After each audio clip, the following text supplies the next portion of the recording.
Bienvenido a Neuron Business Talks, un podcast de estrategia de negocios donde líderes de grandes empresas comparten su visión sobre el futuro del país, mientras abordan las principales tendencias tecnológicas que cambiarán la manera de hacer negocios. ¡Comenzamos!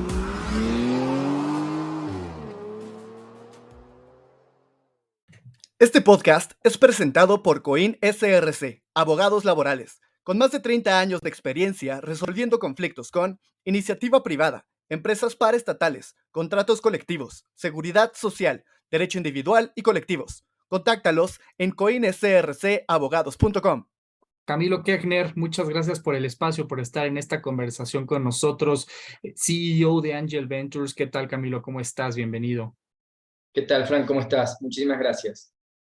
Gracias a ti, Camilo. Oye, pues al ser Angel Ventures una de las organizaciones que más le apuestan al ecosistema de Venture Capital en México, ¿por qué no nos cuentas un poquito cómo es que ha crecido este tema del Venture Capital en México, en LATAM? ¿Por qué de repente 2021 se vio tan interesante y fue año récord en muchísimas logros, unicornios, startups, levantamiento de capital? ¿Qué ha sido esto tan ¿Por qué ha sido esto tan atractivo? Sí, a ver, es innegable que 2021 fue un año bisagra para lo que es Venture Capital. Ni siquiera me atrevería a decir que fue un año bueno, diría que fue un año así tal cual, bisagra. ¿Por qué? Fue un año bastante particular, se dieron una serie de condiciones que hicieron que fuera un año único, por lo menos único en la última década. Veremos si en algún momento se vuelven a dar esos niveles de inversión, pero, a ver, fue un fenómeno por un lado global y que en América Latina tuvo su punto también de ebullición, si se quiere, por una razón increíble que es, tuvimos una firma colega que fue SoftBank, obviamente que anunció su fondo con un monto muy, muy grande dedicado exclusivamente a América Latina. Entonces, eso hizo que, sumado a lo que estaba pasando a nivel mundial con Venture y con inversión en empresas de base tecnológica por fondos de VC, Latinoamérica tuvo todavía, digamos, como una inyección de adrenalina mucho más grande dada por el fondo de SoftBank, ¿no? Ese fondo obviamente atrajo la atención de otros fondos globales también a la región y se fue generando una especie de hervidero que causó esta ola, como decís vos, de unicornios y de evaluaciones bastante altas, inclusive en muchos casos, o en una enorme cantidad de casos, diría, injustificada, ¿no? Y difícil de sostener. Por eso digo que es un año bisagra, porque lo que terminó pasando en América Latina es, sumando a lo que pasaba mundial, con esto que te explicaba, pues se le inyectó al ecosistema una cantidad de capital muy, muy alta al mismo tiempo. Y pues a ver, no estamos exentos de que pase lo que pasa en cualquier lado cuando hay una inyección muy grande de capital. Eso genera inflación. En este caso, en lo que se generó la inflación fue en los precios de los deals, en las inversiones que hacían los fondos de venture, y eso fue un poco lo que dio lugar a esta camada grande a la que hacías referencia de unicornios. Y ahora lo que estamos viendo es el fenómeno un poco opuesto, que es un fenómeno un poco de retracción del mercado. Ojo, el mercado sigue estando muy activo y sigue estando generalmente bien. El tema es que muchas de estas empresas que levantaron dinero a valuaciones francamente ridículas en algunos casos, injustificadas en otros, en la medida que vuelven a salir al mercado a buscar dinero porque tienen necesidades de capital, pues se encuentran con que el mercado les dice, pues ya no vales X, ahora vales Y, y esas valuaciones invariablemente van para abajo, ¿no? Entonces, se está sincerando el mercado en muy buena medida y estamos volviendo a valuaciones quizás otra vez de niveles de 2017-2018. Pero a ver, esto es cíclico, ¿no? En algún momento, repito, no sé si vamos a volver a ver algo como lo de 2021, por lo menos en la próxima década, pero esto es cíclico y la cosa va a volver. Nos das una fotografía muy completa justamente de esto que estamos viendo, este ajuste precisamente. Cuéntanos sobre ahora precisamente cómo estamos en el tema de Road to Profitability. Ya lo decías precisamente, pues valuaciones que no hicieron mucho sentido para empresas que no son muy rentables y que esto está poniendo pues un poco preocupantes a los inversionistas. Bueno, ¿qué es lo que están buscando ahora entonces los venture capitals para compensar este fenómeno, este efecto? Sí, a ver, es una gran pregunta. Aclaro primero que nada que, por ejemplo, si haces venture, y sobre todo en etapa temprana, como es el caso nuestro, no te asusta que una empresa no sea rentable, ¿no? Al contrario, nosotros estamos acostumbrados a invertir en empresas que sabemos que muy probablemente durante toda la vida de nuestra inversión o no van a ser rentables o les va a costar mucho llegar a rentabilidad. ¿Por qué? Porque están apostando a crecimiento, se apuesta a crecimientos explosivos que permitan generar valor para que después en etapas posteriores puedan con la rentabilidad poder ser objeto de inversión por fondos más grandes o salir a la bolsa en los mercados públicos, en mercados más desarrollados que los de Latinoamérica. Entonces, esa continúa en buena medida siendo la tesis y la apuesta. ¿Qué es lo que pasa? Que creo que en un momento se perdió un poco el norte de que está bien que una empresa en una etapa temprana no sea rentable, ¿no? Eso creo que nadie se rasga las vestiduras si una empresa en etapa temprana no es rentable.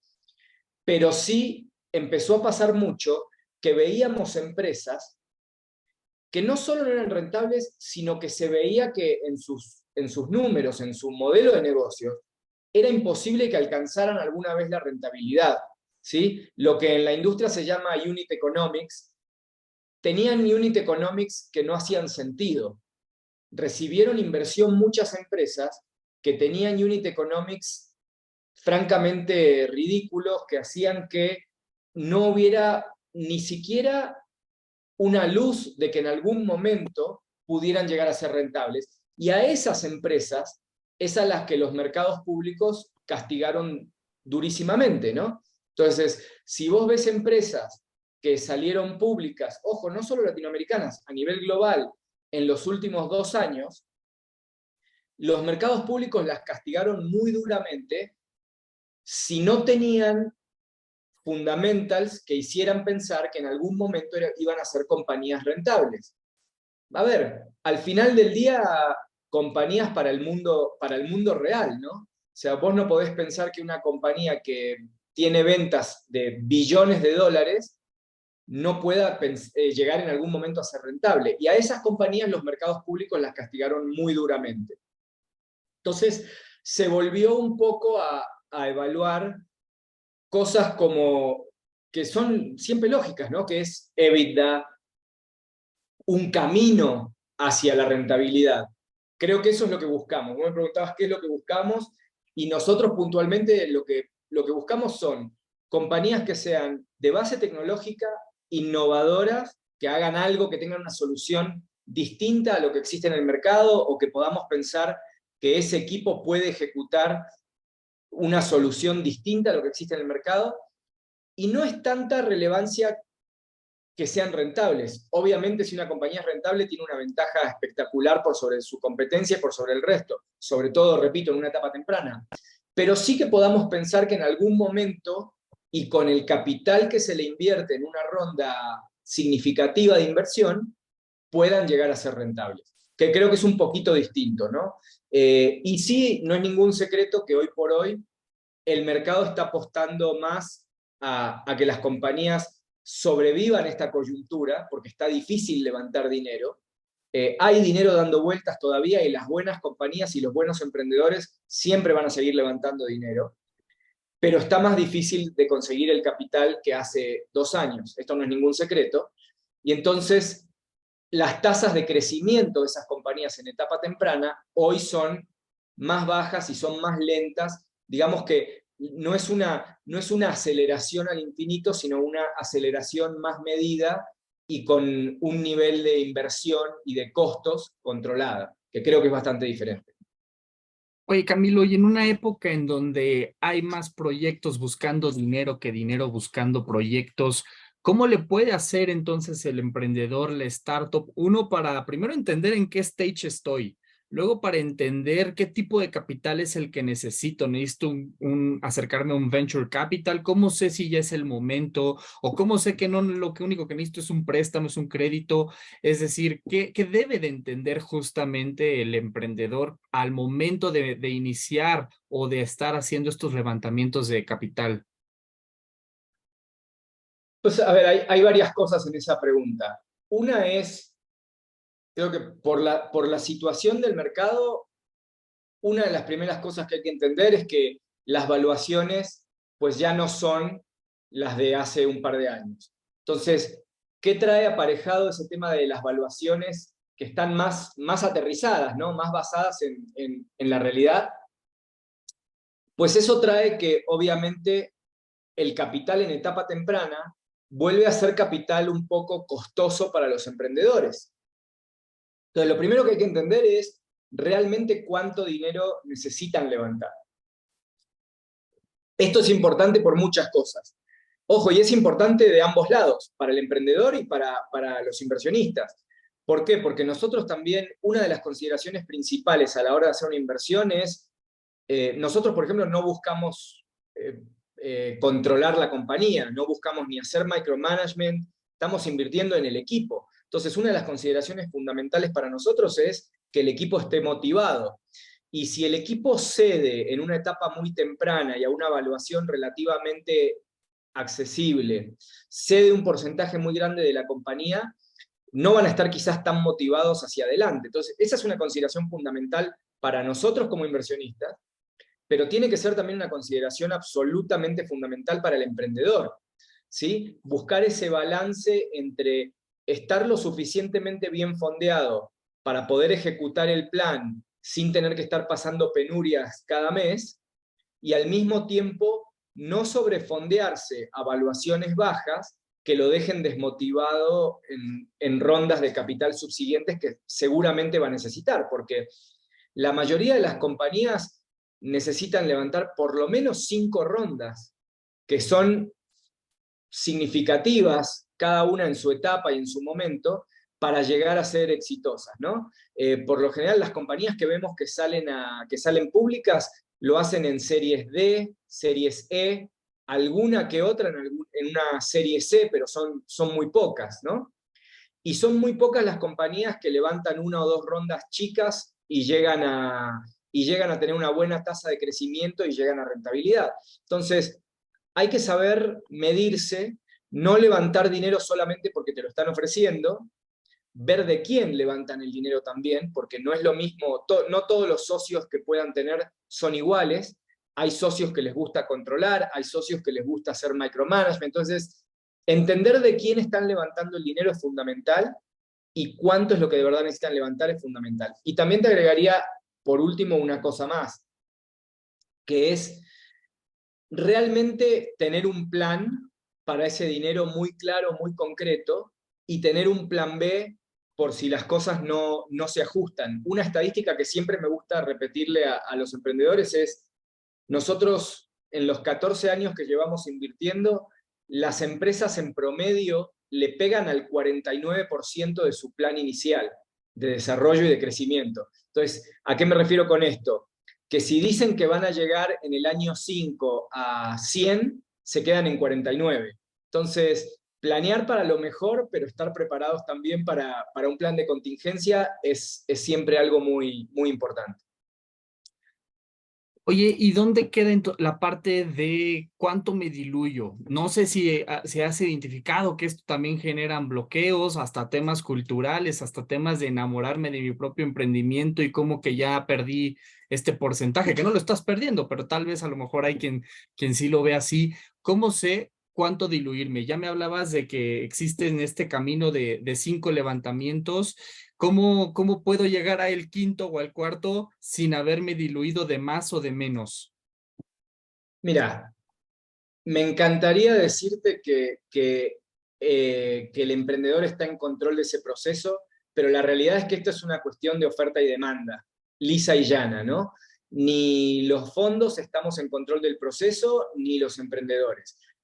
Tiene mucho que ver con cómo va cada proyecto en forma individual, con la ejecución que ha mostrado el equipo, porque, por ejemplo, si un equipo ha ejecutado muy bien y sigue teniendo necesidades de capital, seguramente se van a poner de acuerdo con los inversionistas y van a terminar, si están muy diluidos los emprendedores, se va a buscar una solución. Le van a dar lo que se llama un refresher, le van a dar más equity, le van a poner bonos por cumplimiento de objetivos donde puedan recuperar algo del equity que han cedido anteriormente. Entonces, hay muchísimos mecanismos por los cuales se puede recompensar la buena performance de un equipo emprendedor en la ejecución de un proyecto. Si la cosa va muy bien, te vas a diluir muy poco. Si la cosa va muy mal o más o menos, te vas a diluir más y te pondrán objetivos a largo plazo que si los cumples te permitan volver a estar motivado. Al final del día, seríamos muy tontos nosotros, y demás está decir cualquier colega nuestro, que no tuviera el incentivo al emprendedor y al equipo que está ejecutando el proyecto como algo muy central, ¿no? El concepto más central al final es que nosotros invertimos en equipos, invertimos en gente. Si yo invierto en un proyecto y no me encargo de tener incentivados a los emprendedores, seguramente en algún momento habrá una situación donde el equipo se va a sentar y va a decir, pues, ¿qué hago acá, no? ¿Para qué me sigo quedando? Y eso como inversionista es lo peor que te puede pasar, ¿no? Que se te desmotive el equipo y que ya no tengan la motivación para llevarlo hasta la línea de meta. Eso es de las peores cosas que te pueden pasar. Lo que en la jerga se llama founders fatigue, y que existe. Es una situación muy real y que en lo personal me ha tocado ver varias veces, y que termina inevitablemente con proyectos que parecían muy buenos yéndose a pique. Ese es un tema. Y ojo, habías preguntado antes, en tu pregunta anterior me habías preguntado por financiamiento de deuda, y no me quiero olvidar de decir esto. La deuda tradicional, la deuda bancaria, la deuda de instituciones financieras tradicionales, tiene una falencia gigantesca en América Latina, que es que los bancos le prestan al que no necesita que le presten, ¿no? En buena medida. La banca tradicional.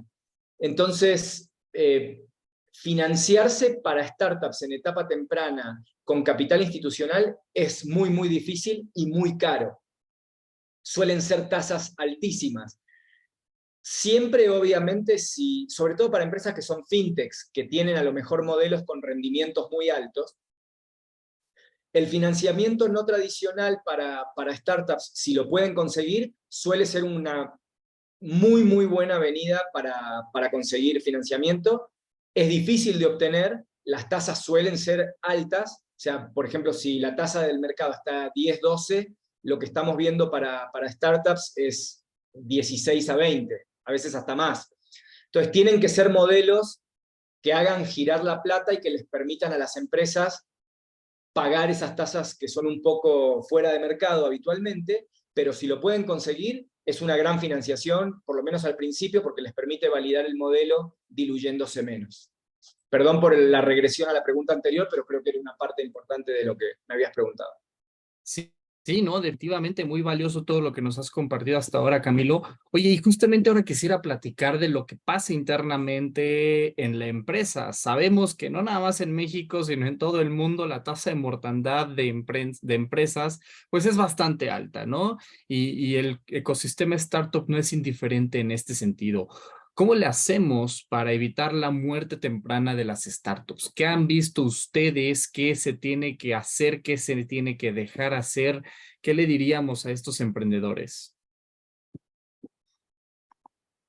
Es una pregunta que tiene un poco de de truco en la respuesta por varias cosas. Primero porque a veces no es malo que las empresas se mueran rápido, ¿sí? A veces nos damos cuenta colectivamente, tanto emprendedor como inversionistas, que no era por acá, era por allá, y pensar que vamos a poder hacer un pivot, es decir, ese cambio de rumbo tan drástico, ya sea por lo que sea, porque el equipo no era el adecuado, porque el mercado no era el que habíamos estimado, porque la ejecución es mucho más difícil de lo que se había pensado. Hay un sinfín de motivos que pueden hacer que un proyecto que en papel pintaba muy bien, y a ver, siempre digo un poco en broma, un poco en serio, que en Excel somos todos billonarios, ¿no?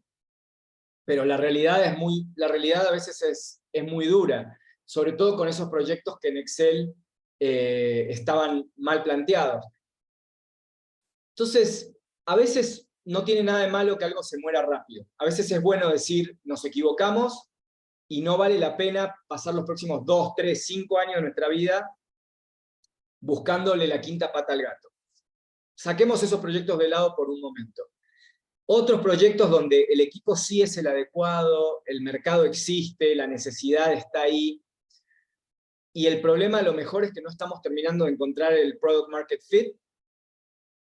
Esos proyectos, ahí sí hay que meterse hasta las tripas y tratar de ayudar, por lo menos de nuestro lado. Muchas veces estás hablando con founders que es su primer proyecto, es su primera vez siendo managers. Es importante la mentoría, es importante trabajar en conjunto, trabajar en equipo. Las decisiones difíciles que a muchos emprendedores les ha tocado tomar en los últimos 2 años, ¿no? Porque ha habido que achicar, ha habido que llevar los proyectos a un nivel de crecimiento quizás menor al proyectado, pero para pasar esta tormenta, porque, a ver, si hoy salen a levantar capital, hoy el mercado está complicado. No imposible, no, porque como te decía al principio, los buenos emprendedores y los buenos proyectos siempre levantan dinero. Hay una frase que a mí me encanta, que dice siempre también Adolfo Babatz, el fundador de Clip, que dice que los buenos emprendedores gravitan naturalmente hacia los buenos VCs. Entonces, ese match siempre se va a seguir dando y va a seguir estando. Pero no todos los emprendedores pueden tomar las decisiones difíciles. Vos me preguntás, ¿qué cosas hay que hacer? Para mí hay que tomar las decisiones difíciles temprano. Si yo tuviera que decirte cuál es la causa número 1 que yo veo de muerte temprana de empresas, repito, empresas que vale la pena que sigan existiendo, es esa, que los emprendedores a veces tardan demasiado en tomar las decisiones difíciles, y para cuando se dan cuenta ya es inminente la muerte, ¿no? No podés salir a levantar dinero cuando te queda 2 meses de caja. No podés salir a reestructurar cuando te quedan 3 meses de runway. Las decisiones difíciles hay que tomarlas con tiempo. Para las decisiones fáciles siempre hay mucho más tiempo. Las difíciles son las que hay que tomar sin dudar, y veo que, y ojo, no se los puede culpar, porque para ser emprendedor por definición hay que ser optimista. Entonces siempre, si no sos optimista, no puedes ser emprendedor por definición, por default. Entonces entiendo que a muchos emprendedores les cueste tomar esas decisiones difíciles con tiempo, pero es la causa número 1 de muerte temprana de empresas, sin dudas. Qué importante justamente conocer esa perspectiva, Camilo. Oye, y ahora quisiera regresar a que platicáramos sobre lo que está pasando en el entorno. Sí, de repente ya hablábamos de estos récords que hubo en el 2021 y vimos cómo las fintech y las startups crecieron muchísimo, y ahora vemos estos importantes recortes de empresas de tecnología de todos los tamaños, de todos los orígenes. Cuéntanos qué está pasando, a qué se debe este comportamiento y hacia dónde va la tendencia de la salud financiera de las startups, y que muchas de ellas no están cortando necesariamente personal porque estén perdiendo dinero, porque no sean más rentables. A veces es por temas de gestión. ¿Qué es lo que ven ustedes? A ver, esto que hablábamos al principio de cuando hubo lo que francamente hay que llamarlo como fue, que fue un exceso de capital disponible en el mercado. Esa inflación que se genera con el exceso de capital tiene un efecto dominó, que va decantando a todos los niveles y a todos los sectores del ecosistema. Compañías que levantaban sin fundamentals, sin buenos unit economics, sin product market fit, sin a lo mejor el equipo correcto, tenían que salir a contratar y tenían una presión ridícula por crecer, porque además otra cosa que pasaba era que no solo te estaban fondeando ese proyecto, sino que además cuando una vertical se calentaba y se ponía de moda, que hubieron varias en ese lapso de tiempo, inevitablemente fondeaban a 5, 6, 7 compañías, a veces más, en la misma vertical, todas muy bien fondeadas, en mercados donde, francamente, mira, no voy a dar ejemplos porque siempre los ejemplos en ese sentido son odiosos, pero en verticales donde, francamente, yo me cuestiono si era necesario que existiera una compañía. Veías 7 que habían levantado arriba de 50 o entre 50 y 100 millones de dólares cada una. Verticales donde decías, con suerte va a haber un ganador. Entonces había mucha presión por ir muy rápido. Esa presión por ir muy rápido lo que trae consigo es inflación hacia el mercado. Es decir, las contrataciones se volvieron ridículas. Las startups le robaban gente a los corporativos. Se disputaban ciertos puestos, ni siquiera puestos, ciertos títulos laborales que estaban muy de moda. Hemos visto cosas absolutamente ridículas, ¿no? Hemos visto que se disputaban, por ejemplo, growth hackers, que no discuto ni es el foro para discutir si es un puesto necesario o no, que creo que en algunos, y mi opinión es que sí, en algunos contextos es un puesto clave, pero resultó que de repente la industria se dio cuenta que existían 5 growth hackers en América Latina que valían la pena, y esa gente valía lo que quisieran valer. Cosas por el estilo, ¿no? Y así como ejemplos como ese tengo muchos. Entonces, se sobrepagó, se salió a sobrecontratar, se salió a retener también, porque claro, contratabas a una persona en una cifra ridícula y, bueno, a lo mejor el término ridículo ahí no aplica porque, como digo siempre, las cosas valen y la gente cuesta lo que alguien está dispuesto a pagar, ¿no? Pero claro, a esa gente después hay que retenerla. Entonces, si yo contrato a alguien que es percibido como superestrella, me lo quieren robar todos los días. De nuevo, un efecto dominó que hizo que estuvieran muy infladas las nóminas de muchas compañías, el capital se secó en muchos casos, y hay otra cosa que es el sinceramiento en cuanto a valuaciones que conlleva tener que salir al mercado a levantar dinero. Si yo levanté dinero, y estos son ejemplos reales, ¿no? Si yo levanté dinero a 130 veces revenue, y me quedo sin dinero, y mi compañía todavía no tiene product market fit, no es rentable, no se ve para cuándo, etcétera, y tengo que salir a buscar dinero en el mercado, me van a decir, pero no vale 130 veces revenue. Depende en qué vertical estés, vales entre 5 y 15, y 15 estoy, creo que exagerando para los tiempos que vivimos hoy por hoy. Entonces, ese es un poquito el contexto en el cual se dio ese crecimiento que ahora hace que veamos esto que parece que se está contrayendo el mercado. Yo no digo que se está contrayendo, yo digo que el mercado está volviendo a la normalidad, a que están recibiendo inversión empresas que lo ameritan, y las que no están recibiendo inversión es porque no estaba justificado ni siquiera en primer lugar que recibieran inversión. Pero a ver, no es nuevo esto, Frank. Pasa mucho cuando hay mucho dinero dando vueltas, se invierte en muchos modelos de negocios que en época de vacas flacas nadie los voltea ni a mirar. Esto es normal, ¿no? No estamos reinventando la rueda. Y eso es lo que está pasando ahora. El mercado se está sincerando. Y hay muchas de estas empresas, de estos unicornios y demás, que siguen siendo unicornios en papel porque no han tenido que salir al mercado a buscar dinero. pero cuando salgan, pues van a tener que sincerar las valuaciones. Es una realidad. Oye, ¿y qué sectores son los que identifican que ahorita pues están siendo más atractivos? Vimos mucho tiempo este sector fintech, donde los volteaban a ver muchos venture capitals, muchos inversionistas. ¿Ves que exista una tendencia o ahora hacia un sector, empresas metidas en un sector que sea interesante para ustedes? Sí, a ver, fintech siempre va a seguir existiendo. La definición de fintech también creo que es un poco maleable, porque fintech puede ser también insurtech y proptech y un montón de otras cosas. De hecho, una compañía que sea un pure proptech, o sea, solamente proptech, ves muy pocas en el mercado. La mayoría tienen una visión o una suite de productos que, si quieres definirlas como fintech, las puedes definir fácilmente como fintech también. Eso creo que siempre va a seguir existiendo. Además,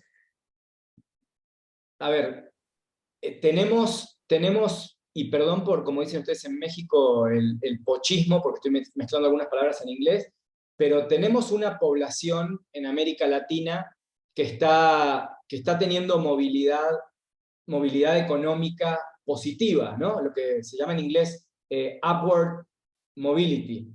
Tenemos una clase baja que está subiendo a clase media, y una clase media que está peleando para subir, ¿no? Para mejorar su poder adquisitivo, su calidad de vida, etc.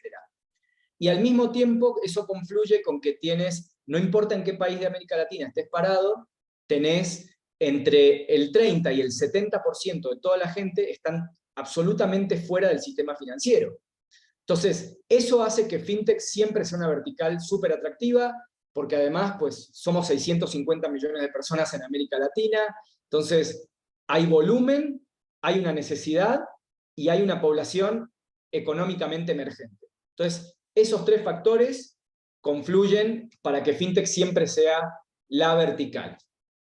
Después, hay otras verticales que están súper interesantes, que están surgiendo como resultado de esto mismo, que son, una, pues somos muchos y a esa gente hay que darle de comer. Entonces, foodtech, y obviamente América Latina tiene grandes extensiones de campo arable. Entonces, foodtech y agrotech, ¿no? Agtech, siempre van a ser verticales súper importantes. De hecho, me atrevo a decir, basado en únicamente nuestra experiencia, que foodtech es la vertical donde en América Latina se ve más tecnología asimilable a lo que vemos en mercados más desarrollados, ¿no? Porque América Latina no es un mercado donde vas a ver deep tech.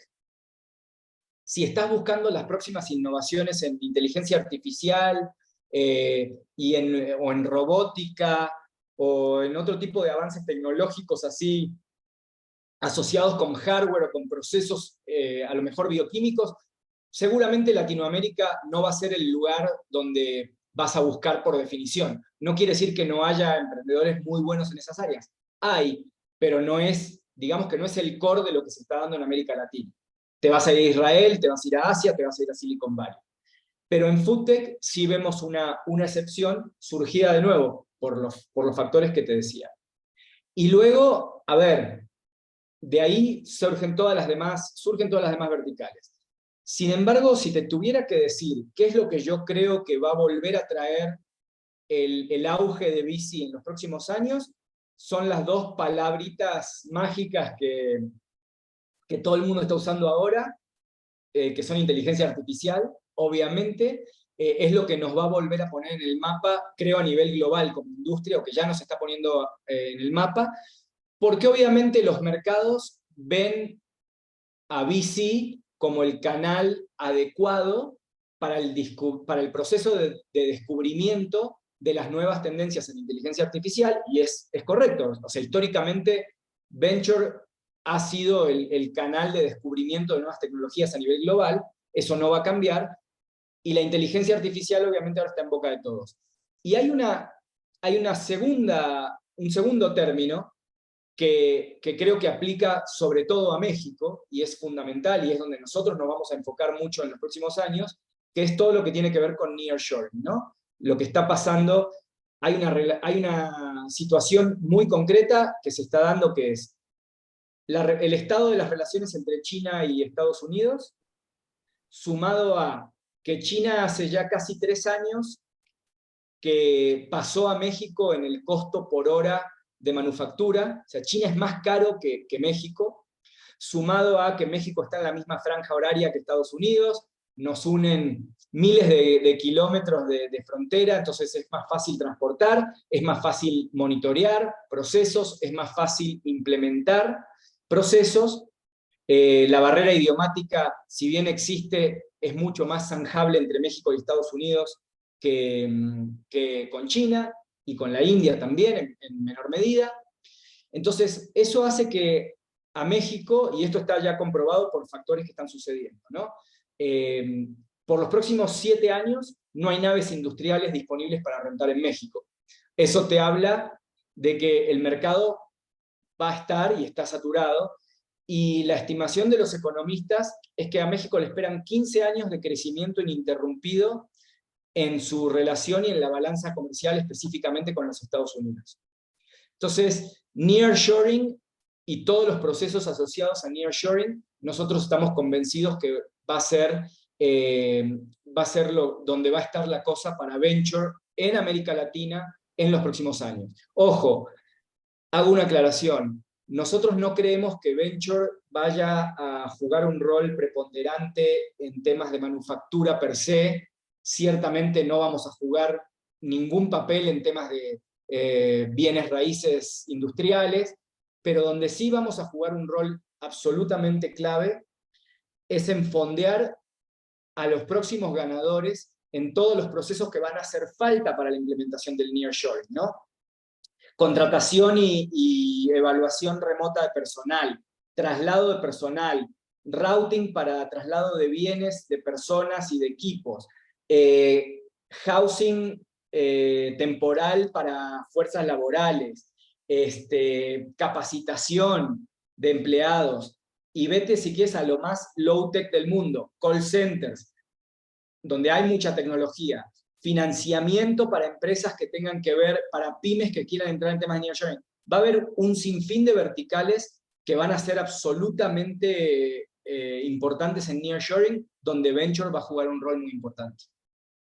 Sí, fíjate, Camilo, que por acá nos toca platicar con muchos players de la industria automotriz, que es la más protagónica en el tema del nearshoring, y justo nos dicen los fabricantes de vehículos, yo ahorita estoy buscando, yo ya tengo a mis proveedores de manufactura, pero ahorita estoy buscando proveedores porque ahora el carro ya no es hardware, ya es software y hay que meterle sensorización, conectividad, una bola de softwares muy importantes, y no nada más al carro, la planta necesita ahora softwares de ciberseguridad, softwares de ERPs, de CRMs, en donde creo que justamente va un poquito encaminado a lo que mencionas, se detona mucho el tema de nuevos proveedores tecnológicos en lo que vienen siendo procesos de manufactura que podrán escucharse un poco tradicionales, pero ya hay muchas iniciativas de inteligencia artificial, machine learning en todas estas plantas que están empujando todo el tema del nearshoring.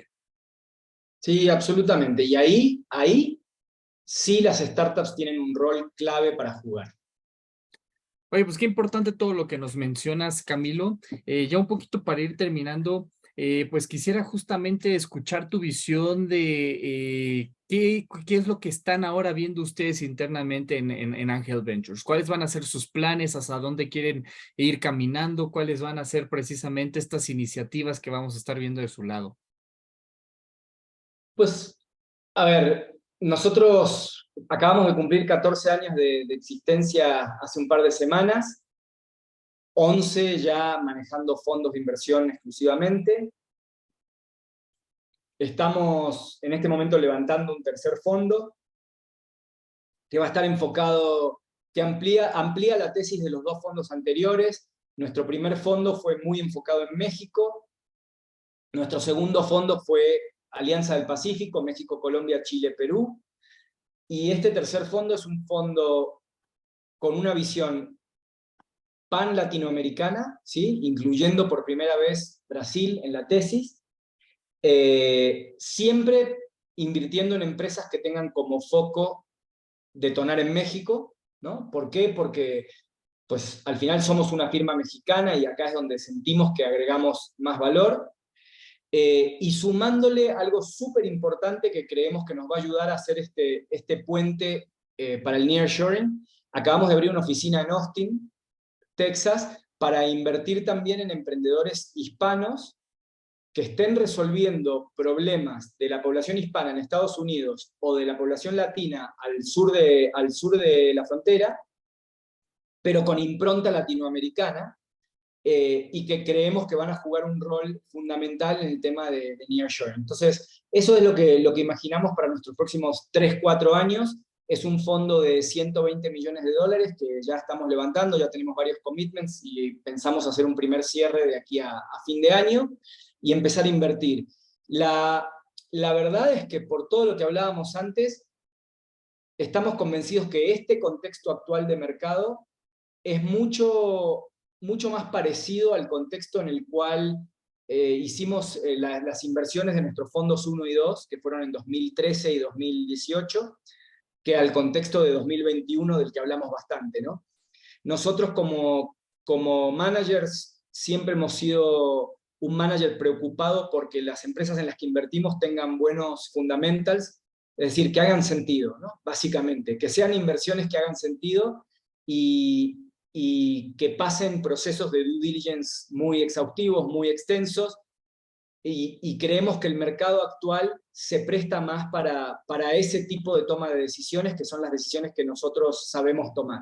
Entonces francamente, yo estoy muy entusiasmado con lo que se viene en los próximos 2-3 años, porque creo que hay una súper oportunidad en el mercado, hay muy buenos emprendedores, con muy buenos proyectos dando vuelta, con valuaciones aterrizadas, porque repito, nuestra intención jamás es castigar al emprendedor con la evaluación, sino llegar a algo que sea justo.